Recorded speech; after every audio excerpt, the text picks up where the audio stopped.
For this non-video mga Lods, tayo po ay magluluto naman ng pritong isda. I'm so sorry kasi hindi ko po alam kung anong tawag dito sa isda na to. Kung mapanood nyo tong video, baka merong alam. Sabihin nyo naman sa akin. Kasi kahapon, pumunta po ako doon sa kabilang barangay sa Manggiring kasi nagpasukat ako doon ng uniform ko para sa Catechetical Ministry. Nakita ko tong isda. Sabi ko, parang ano siya, yung fresh. Kaya, binili ko siya. Ayan. So, ipiprito ko ngayon. Actually, ilang klaseng isda yung nabili ko kahapon. Parang isa, dalawa, parang 4 na klase ng isda yung nabili ko kahapon. Tagi 1 kilo, tapos 1 kilo din po ng hipon.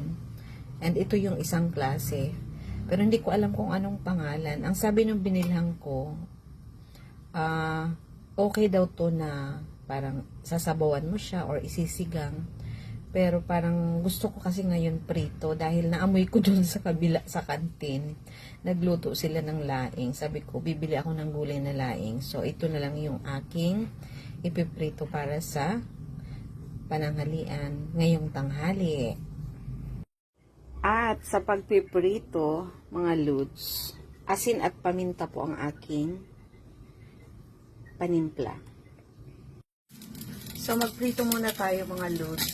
Binabad ko lang to ng ilang minutes lang sa paminta at asin lang. Ang ating ipampiprito na isda for today.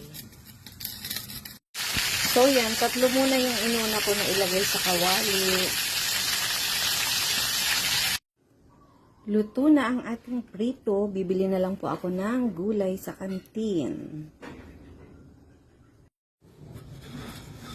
Lunch na tayo mga Lods. Muntik pa ako maubusan ng laing sa kabila.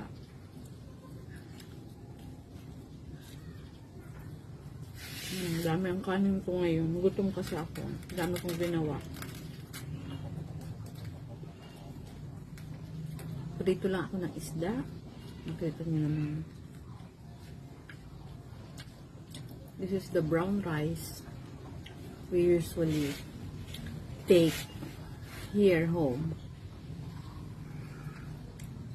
Inuulam ko yung saging kasi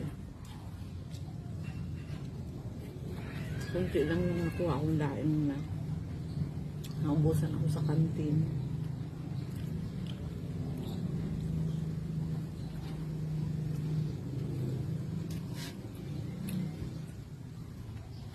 Masarap yung pagkagulay ng sister ko sa laing.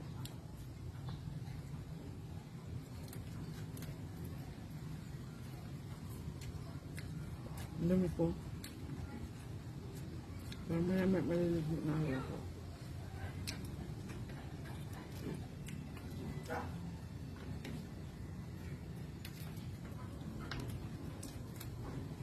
Ito kumain sa labas para mahangin.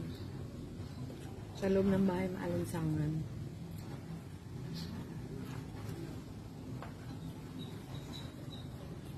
And muna ako ng video mga Lods. Thank you.